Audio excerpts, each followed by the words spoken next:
Chapter 1. The Safety Cable. The first sign that the assassination attempt was not serious was the safety cable.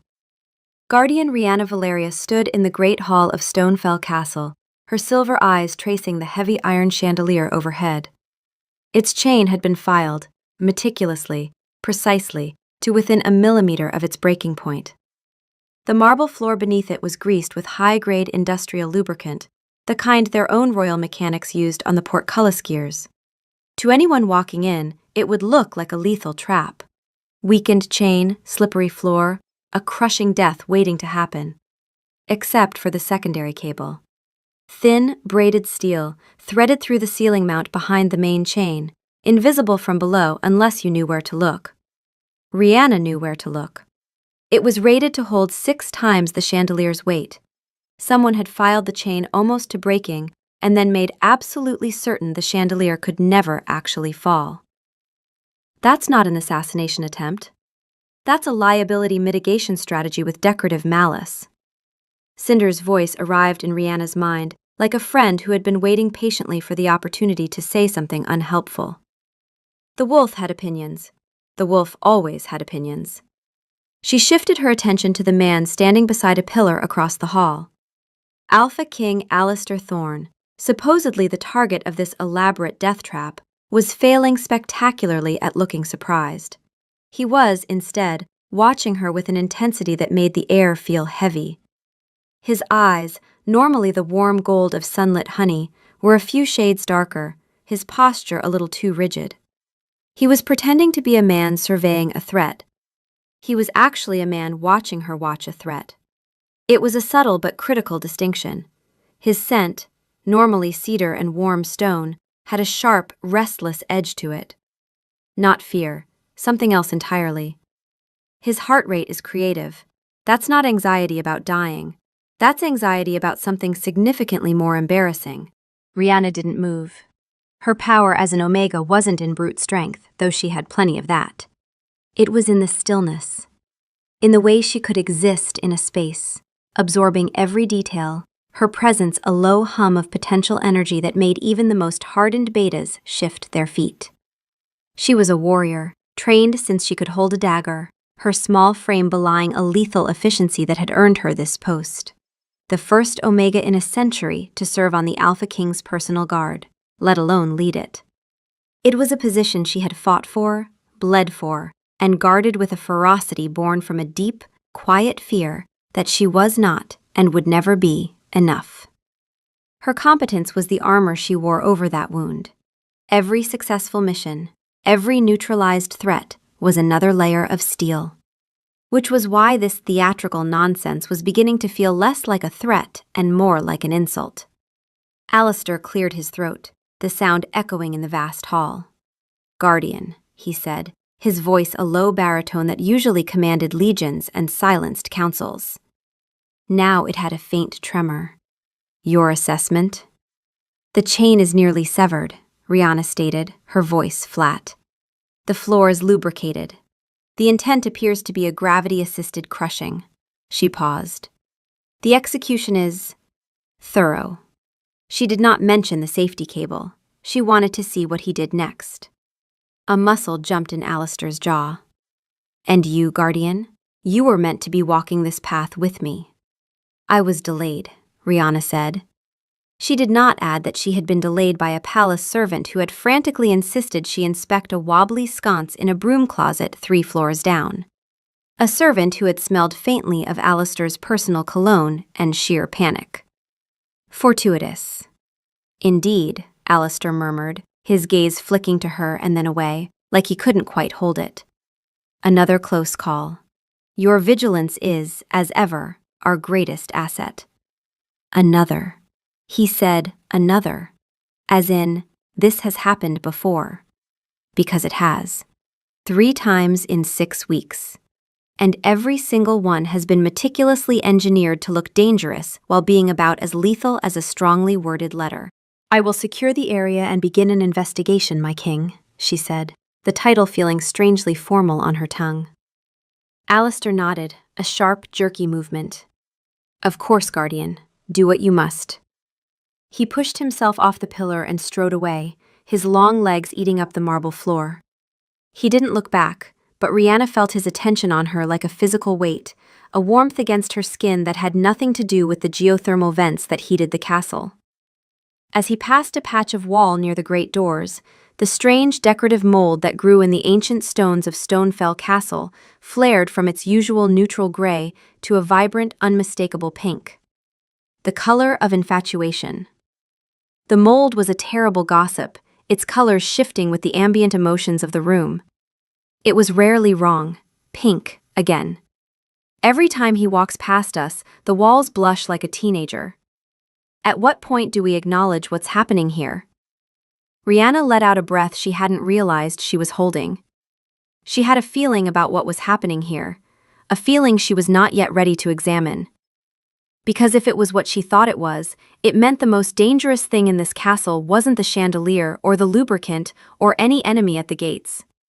It was the Alpha King of the Sunstone Pack, apparently losing his entire mind over her, and doing so with the subtlety of a man who had budgeted for it. We should check the purchasing ledgers. Just a thought, a completely innocent, non-suspicious thought. Alistair didn't stop walking until he was in the relative safety of his private strategy room, the one with the thickest walls and the most reliable door. He shut it behind him and leaned against the solid oak, his heart hammering against his ribs like a trapped bird. He could still smell her, not just her pack scent of pine and cold stone, but her personal scent, something like winter air and ozone right before a storm. It was the same thing that had hit him the first time she'd walked into his throne room for her appointment 6 months ago. She had looked at him, not with awe, not with deference, not with the careful political calculation every other wolf brought to an audience with the Alpha King, but with the focused, slightly impatient attention of a woman assessing whether the room had adequate exits. He'd been lost ever since. Her eyes, a tempest trapped in silver ice, did weigh my worth and find it lacking twice. My soul, a ship upon a stormy sea, did founder on the rocks of her ennui. Soul was a flourish of overwrought poetry in his head. Alistair groaned and pressed the heels of his hands into his eyes. "Be quiet," he muttered. "Never, for silence is the canvas of despair." My king, she was not impressed. The chandelier lacked emotional resonance. We need something more personal, more intimate, something that demonstrates both peril and our deep regard for her welfare. I am not taking romantic advice from the part of my brain that speaks in couplets. The door opened without a knock, and Elias, his beta and long-suffering best friend, walked in holding 2 glasses and a bottle of amber liquid. He didn't say a word. He just poured a generous measure for Alistair, an even more generous one for himself, and downed his in one go. "The chandelier," Elias said, his voice flat with a level of exhaustion that went beyond bone deep.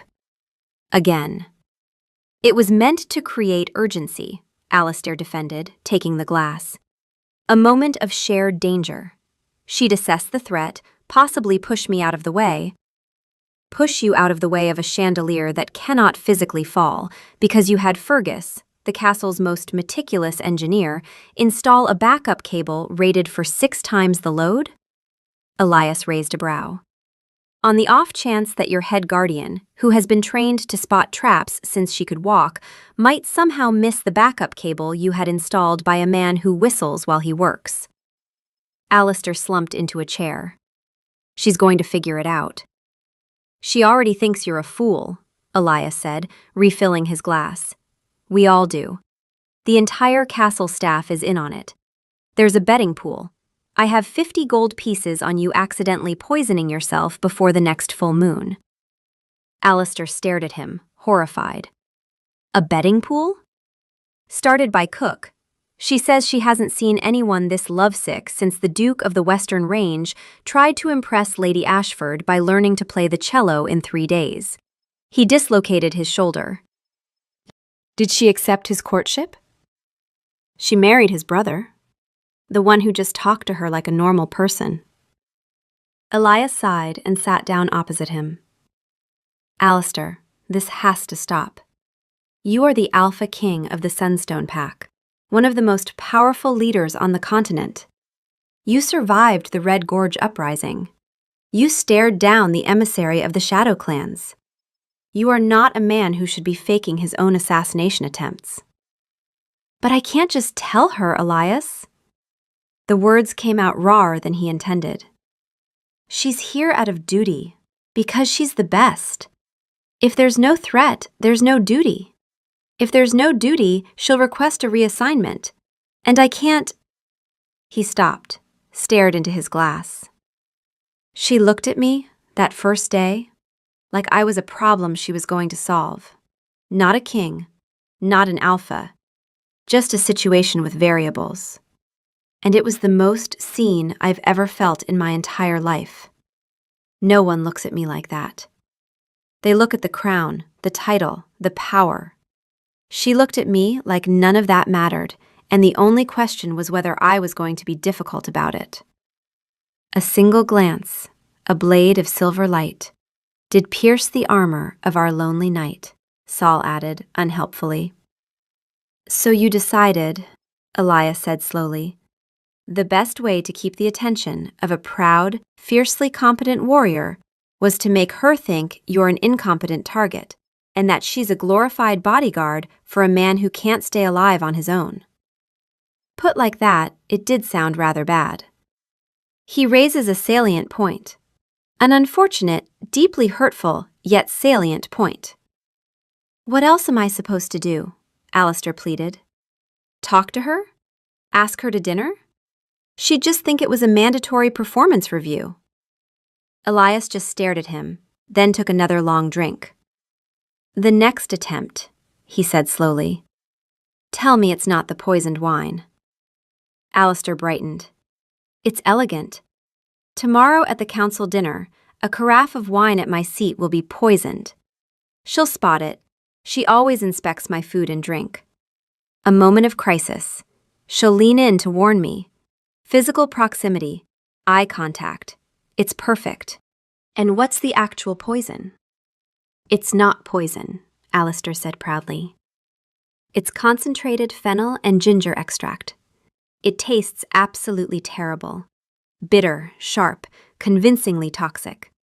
But it's actually a digestive aid. If anything went wrong and someone drank it, they'd just have excellent digestion for a week. Elias closed his eyes. You commissioned the royal court physician to brew a fake poison that is, in fact, good for you. I couldn't risk anyone actually getting hurt, Elias. And that, Elias said, standing up with the bottle, is exactly why she's going to figure it out. Because real assassins don't give a damn about anyone's digestion. He paused at the door. For what it's worth, Allie, just talk to her. She deserves the truth, not this. He gestured vaguely at the air, encompassing the chandelier, the plots, the whole sorry mess, and then he was gone. Alistair sat alone in the quiet room. Elias was right. Sol was right. This was insane. But the fear of her walking away, of that cool, silver-eyed gaze turning from him for good, was a chasm he couldn't bring himself to face. So tomorrow, the wine would be poured, and for a few precious seconds, she would lean close. It was a coward's plan, but it was the only one he had. Chapter 2. The Ledgers. The poisoned wine was a masterpiece of incompetence. Rihanna stood at her post behind the king's chair at the council dinner, her senses doing what they always did, cataloging, sorting, filing. The hall smelled of roasted venison, warm bread, wood smoke, and 40 wolves pretending to like each other. Standard. Then she caught it. The carafe at Alistair's place setting smelled wrong. Underneath the expected notes of Sunstone Valley red, dark fruit, tannin, a hint of oak, there was something sharp and botanical. Fennel, ginger, and something else, acrid and concentrated, that would taste foul to anyone who sipped it. She leaned forward, close to Alistair's shoulder. His entire body went rigid. She could hear his heartbeat spike, could smell the sharp edge of his scent flare. "My king," she said quietly, her mouth near his ear, "don't drink the wine." His hand, already reaching for the glass, froze. He turned his head, and their faces were very close. His golden eyes were wide, his pupils dilated. "You... what?" "The carafe has been tampered with," she said, her voice low enough for only him. "Something's been added. I can smell it." The performance that followed was, she had to admit, almost convincing. Alistair's face cycled through alarm, outrage, and steely determination with the speed of a man who had rehearsed in a mirror. He called for guards. The carafe was seized. The kitchen was locked down. Alistair demanded a full investigation and kept glancing at her with a look he probably thought was shaken but trusting, but which was actually, "Please notice that I am being very brave." He's doing the jaw thing again, the one where he clenches it to look resolute. He's been practicing. You can tell because he's clenching the wrong side. Later, alone in her quarters, Rihanna sat with the report from the court physician. The poison had been analyzed. It was a concentrated herbal compound: fennel, ginger root, chamomile, and a touch of wormwood for bitterness. Completely non-toxic. In fact, the physician's notes included the observation that it was a remarkably effective digestive tonic, and I should quite like the recipe. She read the note twice. She went to the quartermaster's office. The purchasing ledgers told the rest of the story. She already knew about the chandelier, the safety cable, the precisely calculated filing, the lubricant ordered under gate maintenance in Elias's shaky handwriting. Now she found the rest. 3 weeks ago, a bulk order of fennel and ginger root charged to Kitchen Resupply, signed by a junior clerk who had never ordered anything more exotic than flour. 2 weeks ago, a consultation fee paid to the court physician for research into historical poisons for archival documentation. The physician had a note in the margin. Odd request. King seemed very concerned about taste accuracy. Also asked if fennel was good for the skin. He asked the doctor if his fake poison was good for the skin. He poisoned himself with a beauty treatment. This is the man who commands our armies. Rihanna closed the ledger. The pattern was complete. 3 incidents in 6 weeks. A collapsing bookshelf in the library with pre-loosened bolts. She'd found the maintenance receipt. The chandelier with its invisible safety net. The poisoned wine that was actually a stomach remedy.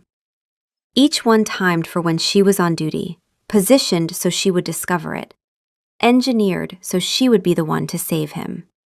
Not a single one capable of causing actual harm. It wasn't a conspiracy to kill the king. It was a conspiracy to keep her close to him. Well, mystery solved.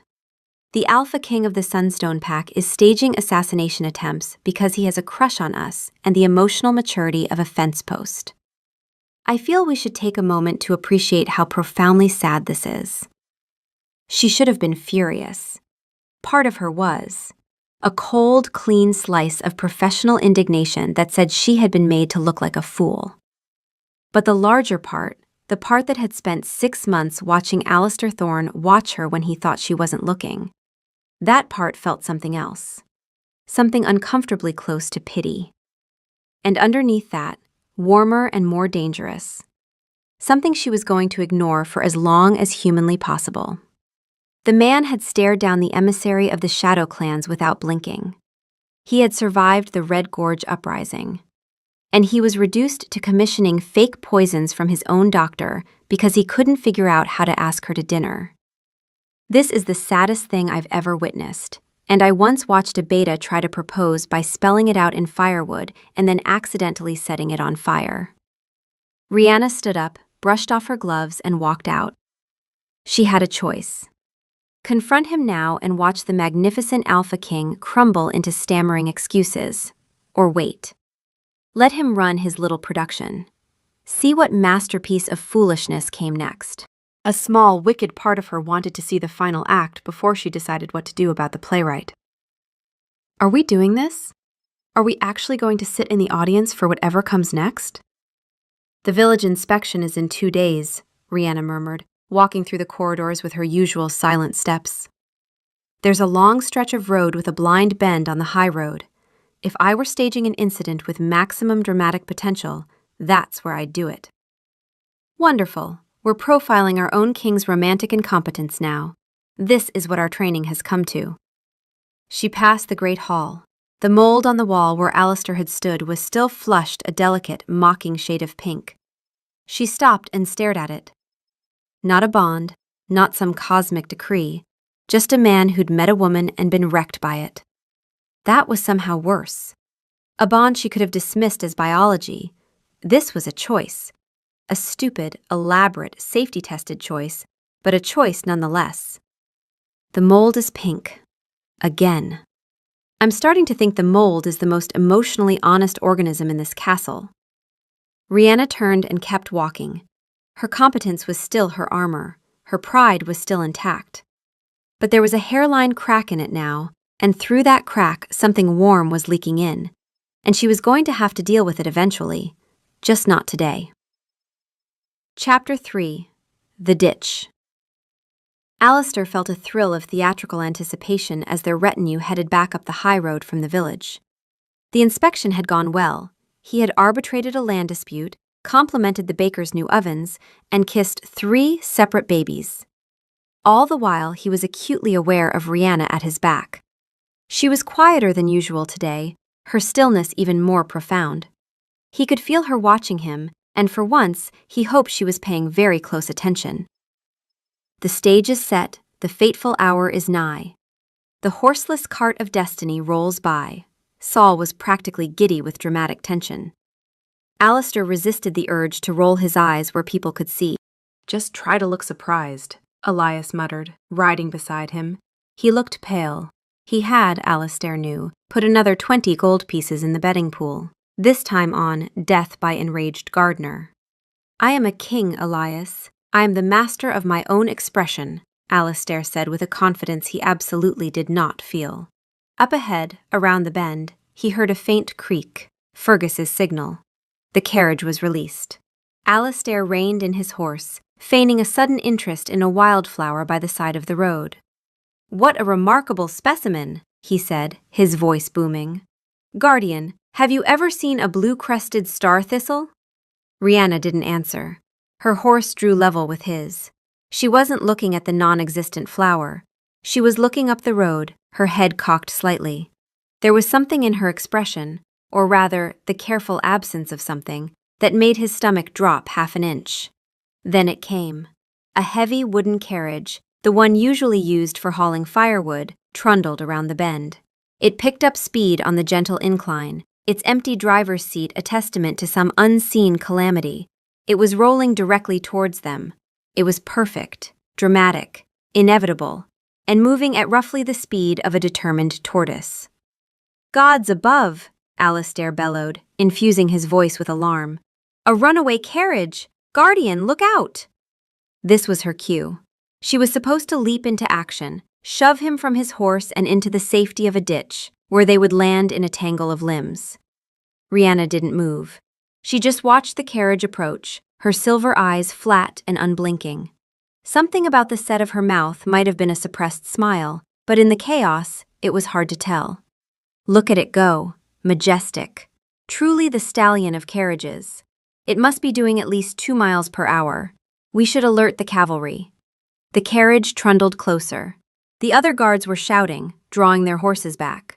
Elias had his face in his hands. The carriage was almost upon them. Alistair, in a surge of panic, realized his plan had one fatal flaw. It relied on her participation. He had to force the issue. "Rihanna!" he yelled, and made to shove her out of the way. He was Alpha King, strong and fast. She was an Omega, smaller and lighter. But she moved with the kind of liquid grace that defied physics. As his hand reached for her, she simply wasn't there. She swayed in her saddle, a minimalist movement of pure economy, and his shove met empty air. He overbalanced, his carefully controlled performance shattering into raw panic, and tumbled sideways off his own horse, landing with a soft, ignominious thump in the very ditch he had intended for them both. The runaway carriage rolled past, its wheels missing him by a good 5 feet, and continued its stately journey until it nudged gently into the Widow Heather's prize-winning rose bushes with a soft crunch. There was a moment of profound, ringing silence, broken only by the chirping of a bird. Alistair lay in the ditch, mud seeping into his fine leather breeches, and looked up at Rhianna. She was still on her horse, looking down at him. Her expression was the most perfectly controlled thing he had ever seen. Her lips were pressed together, her jaw was tight. Her eyes were very, very bright. She was trying not to laugh. She was trying so hard not to laugh that it was a physical effort, and she was losing. And then it came. Not a laugh. A single, dry, quiet, absolutely devastating snort. That was the funniest thing that's ever happened to me. I want to live in this moment forever. Frame it. Put it on the wall. Alistair, covered in ditch mud, his dignity in pieces around him, stared up at the woman he was desperately, hopelessly gone for, and for one crystalline second, they were just two people, and one of them was ridiculous, and the other one knew it. It was the most honest moment they'd ever shared. Before he could process it, before he could say something, anything, the world dissolved into chaos. A deafening boom erupted from the village square behind them, a sound utterly different from the theatrical creaks and groans he had orchestrated. It was sharp, violent, and real. A plume of shimmering, sparkling purple smoke billowed into the air, thick and disorienting. Screams followed, real screams. Rhianna was instantly transformed. The suppressed laughter vanished, replaced by honed steel. "Real threat," she barked, her voice cracking like a whip. "Courtyard, go." The guards wheeled their horses around. Alistair scrambled out of the ditch, his mind reeling. This wasn't his plan. This was wrong. "My king, that is not our work. That is sulfur and nightshade. That is alchemy." Rhianna was already galloping back towards the village. She reined in sharply, her horse dancing, and looked back at him. There was no amusement in her eyes now, just focus, clean, real, terrifying focus. "That was an alchemical explosive," she said, her voice level. "People could be hurt. Come on." She spurred her horse and vanished into the swirling purple smoke, and he was scrambling onto his horse and following, and the ditch and the carriage and the chandelier and all of it felt very small and very stupid, because something real and dangerous had just taken the stage.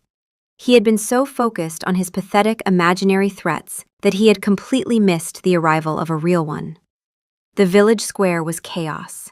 The purple smoke was dissipating, leaving behind a sparkling dust that made people cough and sneeze, their eyes watering. It was an irritant, a scare tactic, but the message was clear. Your king cannot protect you. Rhianna was already dismounted, kneeling at the scorch mark at the center of the square, her face a mask of professional calm. Alchemical dispersal bomb, low yield. Powdered mica and a mild hallucinogen. Delivery was a timed device in that flower cart. This is real. This is actually real.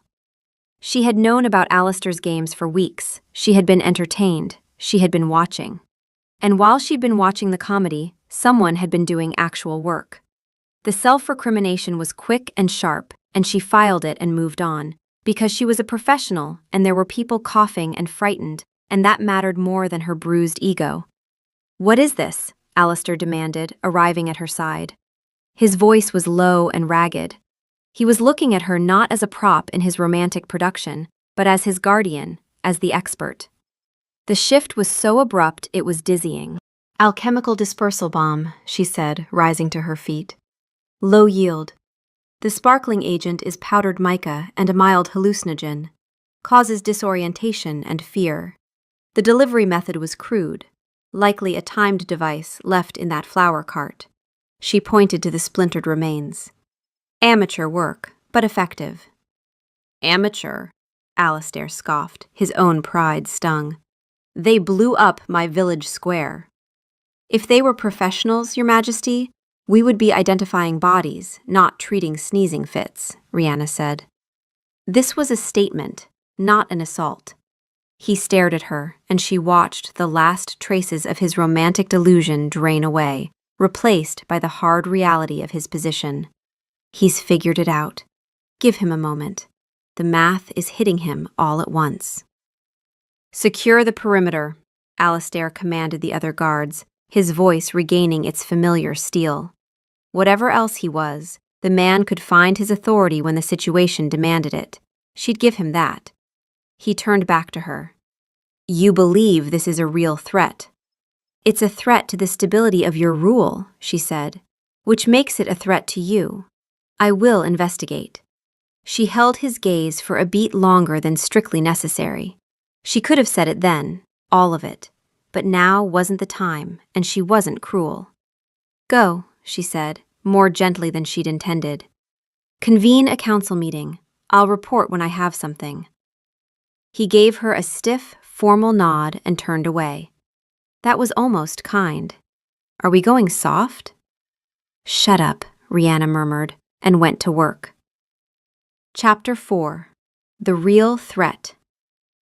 Back at the castle, the mood was grim. The gossip mold in the council chamber had turned a sickly, anxious green. Alastair sat at the head of the table, listening to reports. The villagers were shaken but unharmed. The cleanup was underway. Rihanna was not there. She had invoked her right as head guardian to conduct an independent investigation and had disappeared into the castle's alchemy labs. The silver moon of her regard has waned and left my heart in darkness, cold and chained. Focus, Alastair told himself, and then louder to the council. The question is, who would do this, and why now? Elias, who had been silent and grim-faced, finally spoke. The style, the theatricality mixed with non-lethal intent. It reminds me of someone. He looked hesitant. My old mentor, Marius Vance. Alastair frowned. The alchemist? The one who was exiled by my father's decree. He wasn't exiled, Elias corrected quietly. He left.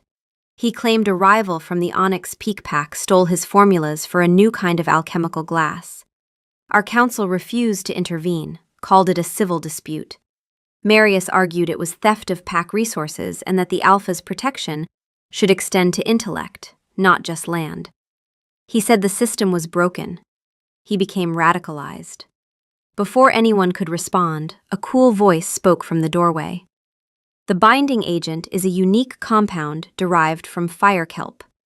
Rihanna stood there, holding a small, sealed glass vial containing a residue of purple dust.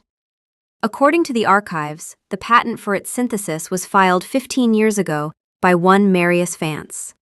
She placed the vial on the table. He is your attacker. His goal isn't to kill you. It's to humiliate you.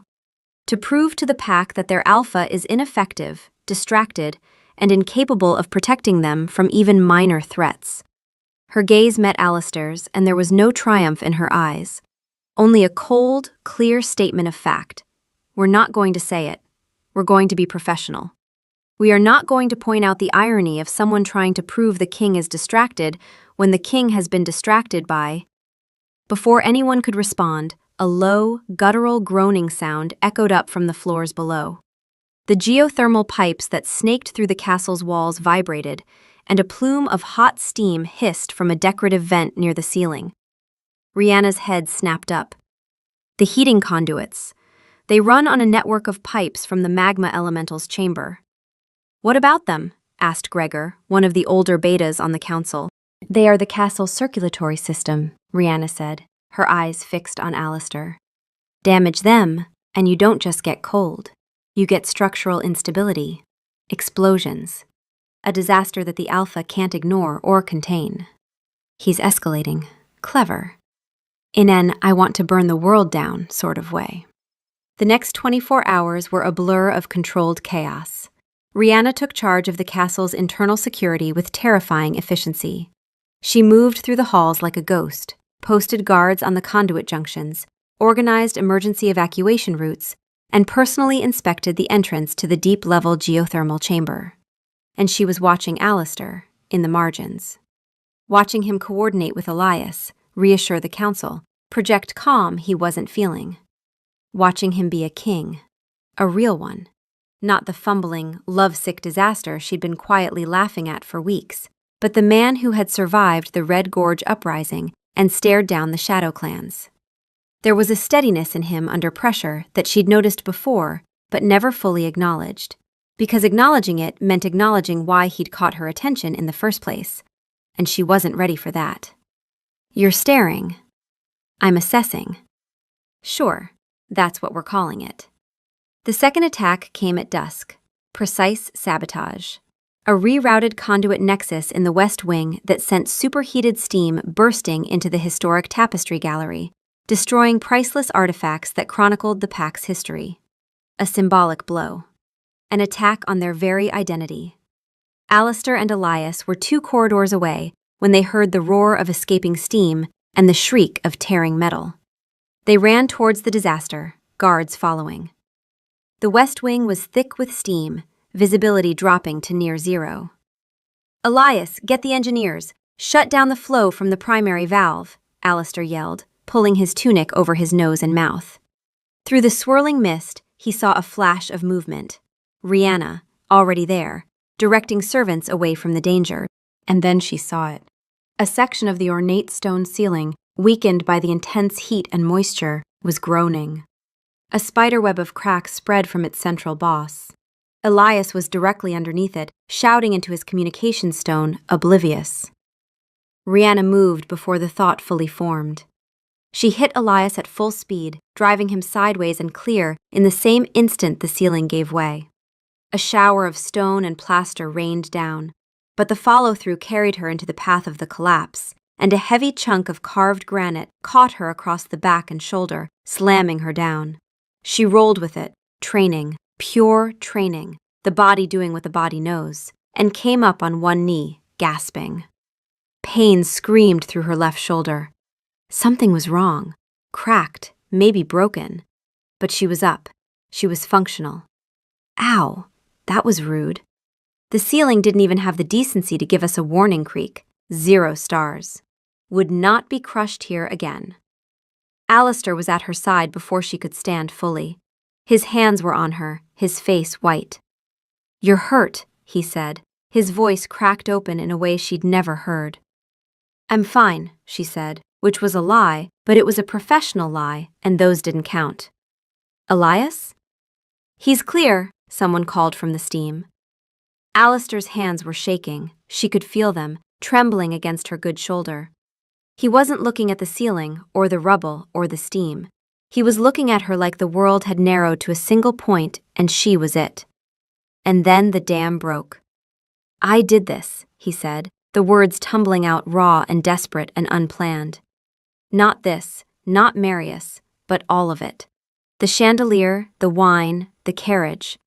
I staged them, all of them. Because I couldn't figure out how to tell you. He stopped, swallowed, his golden eyes bright with something that looked terrifyingly like tears. I couldn't figure out how to tell you that you are the only person who has ever looked at me and seen something other than a crown, and it made me lose my mind. And instead of just saying that, I hired my own engineer to sabotage my own chandelier and commissioned my own physician to brew me a fake poison that turned out to be good for digestion. The steam swirled around them.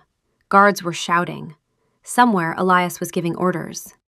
And Alistair Thorne, Alpha King of the Sunstone Pack, was kneeling in rubble, holding her injured shoulder with shaking hands, confessing the most elaborately pathetic courtship strategy in the history of the Sunstone Pack. Oh no, he said it. He actually said it, out loud, in front of people, with his actual mouth. And he included the part about the digestion. Why did he include the part about the digestion? Rihanna looked at him. His face was streaked with dust, and his hair was a disaster, and there was a bloody scrape on his jaw, and he looked like he might actually be sick, and she felt the laugh first. It started somewhere below her ribs, a pressure that built, and she clamped down on it because this was serious. This was a crisis. There were people hurt and a real enemy in the castle, and she absolutely could not laugh right now. "I know," she said. Alistair blinked. "You, what?" "I've known for weeks." She reached up with her good hand and very gently wiped a smear of dust off his cheek. It was the first time she had ever voluntarily touched him. "The purchasing ledgers, Alistair. You ordered fennel and ginger under kitchen resupply. You paid the court physician a consultation fee for historical poison research. He wrote in the margin that you asked whether fennel was good for your skin." Alistair's mouth opened, closed, opened again. He looked like a man who had been preparing for every possible response except this one. "You knew," he repeated faintly. "I knew. And I watched you fall off your own horse into your own ditch, and it was the funniest thing I have ever seen in my life, and I am including the time a recruit accidentally threw a training axe into the mess hall's soup pot." "Tell him about the betting pool." "No, wait, save that. We might need ammunition later." "But right now," Rihanna said, and her voice hardened, the guardian clicking back into place. "There is a real threat in this castle, and my shoulder is probably cracked, and you are the Alpha King, and I need you to be that. We can discuss your approach to courtship later. Can you do that?" Alistair stared at her. And then something shifted in his face. The panic and the shame and the desperate vulnerability didn't disappear. They were still there, in his eyes, in the tight set of his jaw. But they moved aside, made room. The king came back, not as a mask over the man, but alongside him. "Yes," he said, "I can do that." "Good." She let him help her to her feet, which was a concession she made for his benefit, not hers. "Marius is going for the primary control chamber, the heart of the geothermal system. If he shuts it down, this castle goes cold and dark, and the pack loses faith in your ability to protect them. That's his endgame." Alistair's jaw set. "Then we stop him." "We?" He said we. That's new. I don't hate it. Chapter 5. The Chamber. The sublevels of Stonefell were a labyrinth of stone and hissing pipes, the air hot and smelling of sulfur and hot metal. Rihanna moved through the tunnels with Alistair at her side, her left arm bound against her chest in a makeshift sling torn from his cloak. Every step sent a fresh pulse of pain through her shoulder. She ignored it. Pain was data, and right now the data said functional. This is fine. Everything is fine. We're hunting a mad alchemist in a steam tunnel with a cracked shoulder and a king who just confessed his love via fake poison. Normal Tuesday. Alistair, for his part, had gone quiet. Not the theatrical quiet of a man performing composure, but the real quiet of a man who has said the truest thing he's ever said and is now waiting to find out if the world ends because of it. He moved well in the dark, light on his feet for a man his size, his senses compensating for the low visibility. "You're limping," he said, low. "I'm not limping. I'm favoring my right side due to a structural compromise in my left shoulder girdle. It's different." "It looks exactly like limping." "Then you need your eyes checked, my king." Tell him his concern is noted and filed under things we'll process when we're not underground hunting a lunatic. They reached the antechamber to the primary control room. The heavy iron door was slightly ajar. From within, Rihanna could hear a low chanting and the clink of glass. She held up her good hand. "Stop." Alistair stopped. She pointed to her ear, then to the door. She could hear his heartbeat, the alchemist's muttering, the hiss of pipes, and the specific high-pitched whine of glass vials under thermal stress. She held up 3 fingers, 3 vials being placed. Alistair drew the short sword from his belt. Rihanna drew her dagger, left-handed. Her right arm was bound. It was going to be ugly and improvised, and nothing like the clean, efficient takedowns she was known for. Left-handed combat with a cracked shoulder against a man with exploding bottles. "This is what we trained for," Specifically this. I remember the lesson. What to do when everything is terrible. She looked at Alistair. He looked back. There was a question in his eyes, and it wasn't about tactics. Don't die, she said quietly. I haven't finished being angry at you yet. Something shifted in his face. Not a smile, too grim for that, but the ghost of one. Wouldn't dream of it. She pushed the door open. The control room was a cavernous space, dominated by a huge, rune-etched iron sphere, the housing for the mechanism that regulated the flow of geothermal energy from deep below. Pipes thick as a man's waist snaked from it in all directions. Marius Vance stood before the sphere, his back to the door. Gaunt, wiry, older than Rihanna expected, with a fanatical gleam in his eyes. He was placing small glass vials at key junctions on the sphere. Vance, Alistair said, his voice echoing in the chamber. Marius turned, a slow, triumphant smile spreading across his face. The distracted king himself. Come to watch my masterpiece? I'm not destroying it, you know. Simply turning it off. Plunging this castle, this symbol of your unearned power, into the cold and the dark. Let's see how long the faith of your people lasts when they are freezing. This isn't about faith, Alistair said, advancing slowly. This is about a grievance you've nursed for 2 decades. Your father's council let my life's work be stolen. Marius's voice cracked. They protected the land and the bloodlines, but not the mind. Your system is a relic, and I am here to prove it. He held up a final vial, filled with a swirling black liquid. This is a universal solvent. 1 drop on the master rune, and the regulatory field collapses. No explosion, just silence. Cold. The slow, quiet death of your authority. He lunged for the sphere. Rihanna was faster. Even hurt, even left-handed, she moved with the kind of speed that defied what her small frame should have been capable of. She closed the distance in 3 strides, her dagger a silver blur, and sliced the straps of the satchel at his hip. It fell to the floor with a clatter of glass vials. At the same time, she swept his legs. Marius went down. But as he fell, his hand spasmed open, and the black vial arced through the air towards the sphere. Time slowed. Rihanna was on the ground, tangled with Marius, her injured shoulder screaming. She couldn't reach it. Alistair could. He lunged, batting the vial away with the flat of his sword. It shattered against a far wall, the black liquid eating into the stone with a terrifying hiss. Marius, on the floor, wild-eyed, reached for a lever on a nearby wall. A network of smaller pipes overhead hissed and vented a thick, scalding cloud of steam, obscuring the entire room. "Emergency purge!" Rihanna yelled over the roar.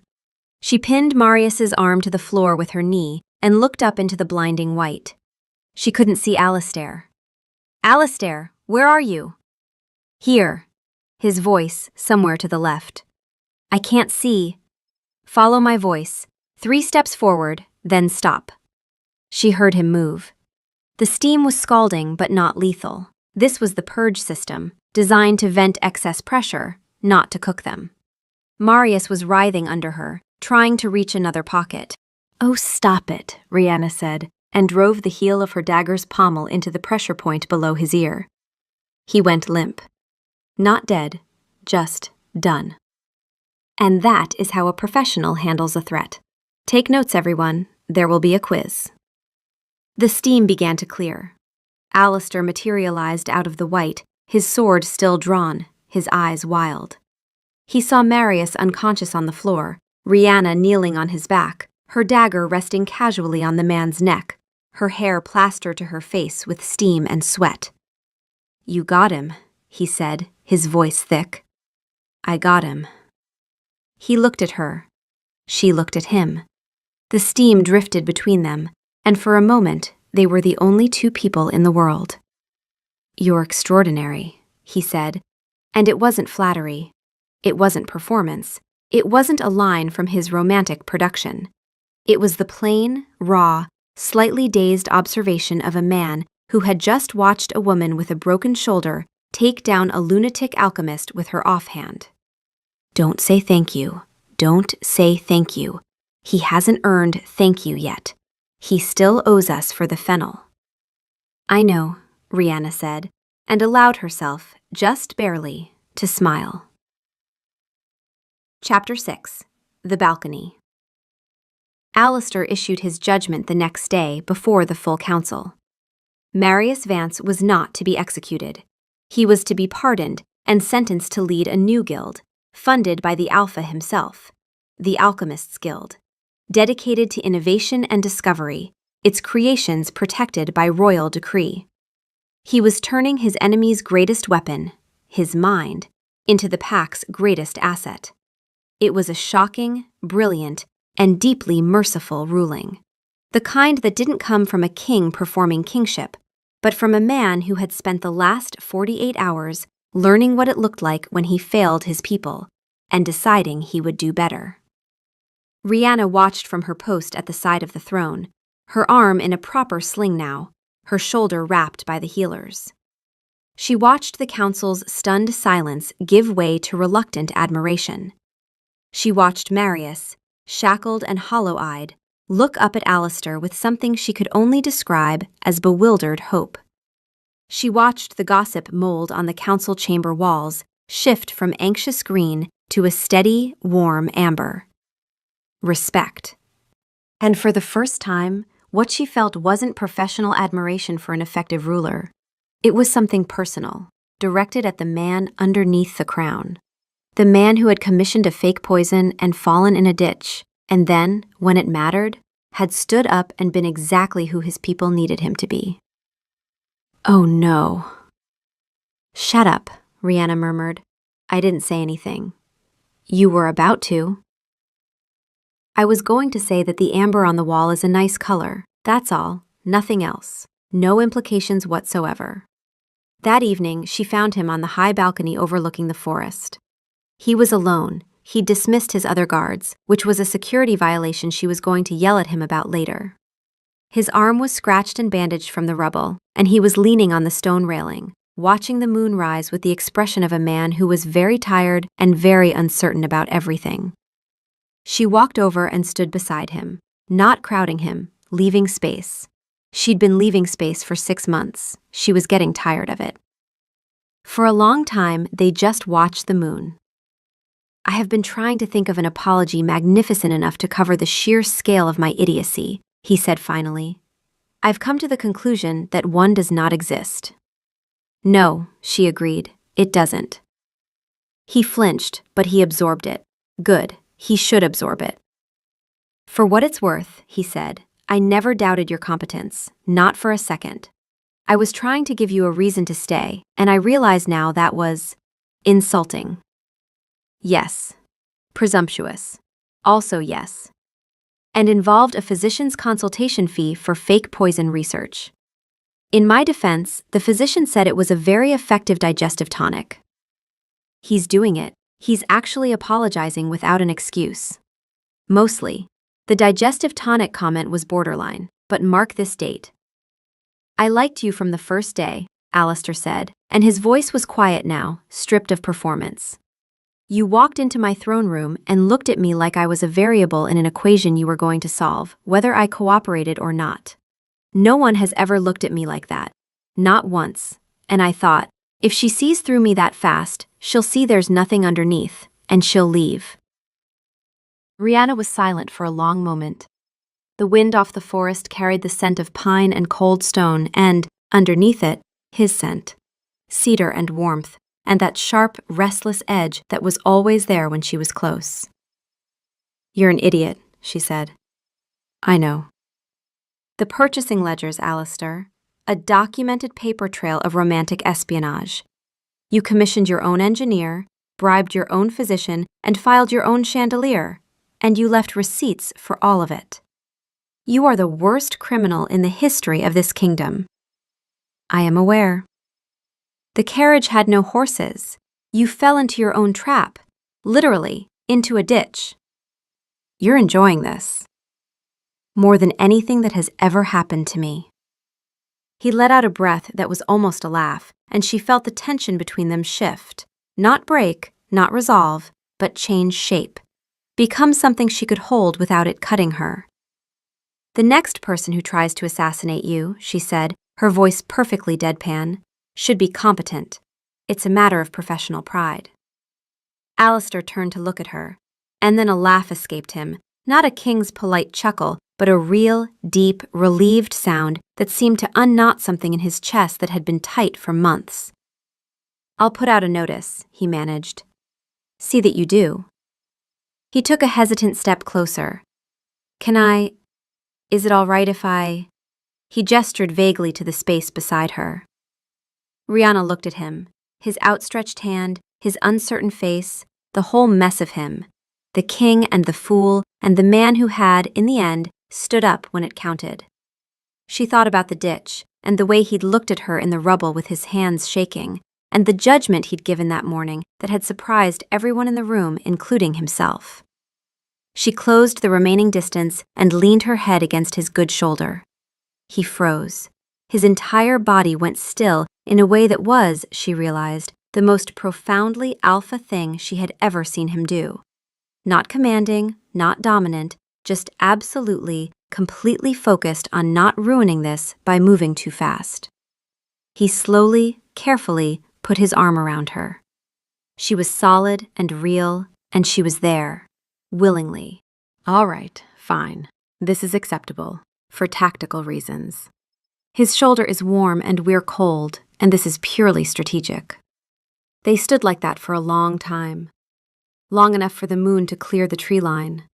Long enough for his heartbeat to slow from its panicked gallop to something steadier under her ear. Long enough for the silence to stop being cautious and start being comfortable. Then Rihanna tilted her head up.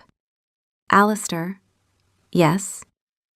"If you're going to kiss me, you should probably do it before I change my mind." He looked down at her. His golden eyes were wide, his expression the specific flavor of terrified hope that she had come to recognize as his default setting around her. Are you sure? Because I don't want to. You staged 3 assassination attempts, fell into a ditch, and confessed in front of half the guard during a ceiling collapse. If you can't manage a kiss after all that, I'm requesting a transfer." He laughed, a short, helpless sound, and then his good hand came up to her jaw, gentle, trembling only slightly, and he kissed her. It was not a great kiss, technically. His bandaged arm bumped her sling. Her nose hit his chin because the height difference was significant, and neither of them had planned the angle. He tasted like the whiskey Elias had poured him 3 hours ago, and faintly of dust. She tasted like the mint tea the healers had forced on her. It was perfect. Not because it was smooth or practiced, or any of the things a kiss in a story was supposed to be, but because it was real and clumsy, and his hand was still shaking against her jaw, and she had to go up on her toes even with him leaning down, and when they pulled apart, he was looking at her like she had personally invented moonlight. That was adequate. For a first attempt. He gets a provisional pass. We will require further data before issuing a final assessment. Oh, glorious night! Oh, silver-kissed elation! The heavens sing of our sweet consummation. "It was just a kiss, soul," Alistair murmured against Rihanna's hair, and she felt the vibration of his voice through his chest. And she smiled into his shoulder, and she did not pull away. The gossip mold on the balcony wall, which had been a placid gray all evening, flushed slowly, unmistakably, the warm, deep gold of something that wasn't infatuation anymore. Something steadier, something with roots. And somewhere in the castle kitchens, Cook collected her winnings from the betting pool because she had put her money on balcony, full moon, before summer, and she hadn't survived 40 years of palace service without learning to read people. Epilogue. The Bond. 3 weeks later, on the first morning of summer, Rihanna woke in the king's quarters and knew something had changed. It wasn't the room. She had been sleeping here for a week now, her choice, made on her terms, after a negotiation that had involved Alistair offering her the entire East Wing and Rhianna countering with a drawer and half the wardrobe, which was more than sufficient. It wasn't the light, though dawn was painting the stone walls in pale gold. It wasn't even Alistair, asleep beside her, one arm flung out across the bed in his usual starfish sprawl, his face slack and unguarded in a way he never allowed himself while awake. It was the feeling. Something in her chest, warm, deep, rooted, that hadn't been there yesterday. Like a door she hadn't known existed had opened in the night, and through it she could feel him. Not his thoughts, not his words, but the shape of him. The steady pulse of his presence, as familiar as her own heartbeat. Oh, there it is. Cinder's voice was quiet, not dry, not sarcastic. Quiet in the way she got when something mattered too much for jokes. Rhianna lay very still. She could feel Alistair's heartbeat, not hear it, feel it. A slow, steady rhythm somewhere behind her sternum, threaded through her own. It was the bond. Not the fated kind, not a cosmic decree imposed from outside, the earned kind. The kind that grew from choosing the same person over and over until the choosing became part of your bones. It didn't just happen, it built. Every time he stood up when it counted. Every time you stayed when you could have left. The kiss didn't start it, the ditch didn't start it. It started the day you walked into his throne room and looked at him like a problem to solve, and he looked back and thought, her. Alistair stirred. His eyes opened, warm gold, sleep-soft, and found hers immediately, the way they always did, as if even unconscious he was tracking her position in the room. Then his expression changed, his pupils widened. His hand came up to his own chest, pressing flat over his heart. "Rhianna," he said, his voice rough with sleep and something else. "I can feel. I know." He stared at her. Then a smile broke across his face, slow and wondering. The kind of smile she had never seen from the king, but was learning to expect from the man. "Is this?" "The bond, yes." She propped herself on her good elbow. The shoulder had healed clean, the healers confirmed no lasting damage, and looked at him with her usual calm assessment. "It appears we've bonded." "We've bonded," he repeated, like he was tasting the words. His golden eyes were very bright. "You and me, bonded." "That is what I said." "Oh, blessed dawn! Oh, radiant morning light! Two souls entwined, two stars become one. Here we go. The bond that forges heart to heart, complete, has made of us a symphony replete. He's going to be insufferable. Soul is going to compose an epic. We're going to have to listen to it. Every single day." Alistair was still smiling, still pressing his hand to his chest, still looking at her like she had rearranged the fundamental architecture of his universe. "I can feel your heartbeat," he said, wonderingly. "And I can feel yours. It's very fast. I'm bonded to the most extraordinary woman in the Sunstone Pack. My heart rate has opinions about this." His heart rate always has opinions. At least now we know what they are. She reached over and laid her hand flat on his chest, over his heart. He covered her hand with his. The bond hummed between them. Not electric, not dramatic, just warm, steady. Like a fire that had been banked to last the night and was still burning in the morning. "For the record," Rhianna said, "I'm still your head guardian. The bond doesn't change my post." "I wouldn't dream of it." "And if you ever stage another assassination attempt, I will let the chandelier fall." "There is no safety cable that can protect me from you." "No," she agreed, "there isn't." She kissed him, quick, precise, efficient, the way she did everything, and swung her legs out of bed. There were morning patrols to run, a new alchemist's guild to oversee, and a castle full of gossip mold that was, she suspected, about to turn the most obnoxious shade of gold anyone had ever seen. Alistair watched her go with the expression of a man who had somehow, against all odds and entirely despite his own efforts, gotten the thing he wanted most.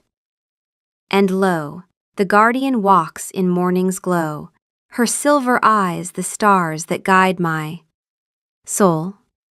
Yes, my king? Save it for the wedding. There's going to be a wedding? The gossip mold on the bedroom wall, which had been a quiet, contented gold all morning, flared to a shade so bright it was practically luminous. Somewhere in the castle, Cook looked up from her bread dough, squinted at the nearest patch of mold, and reached for her betting ledger. The king and his guardian, the fool and his protector, bonded and insufferable and exactly where they were supposed to be.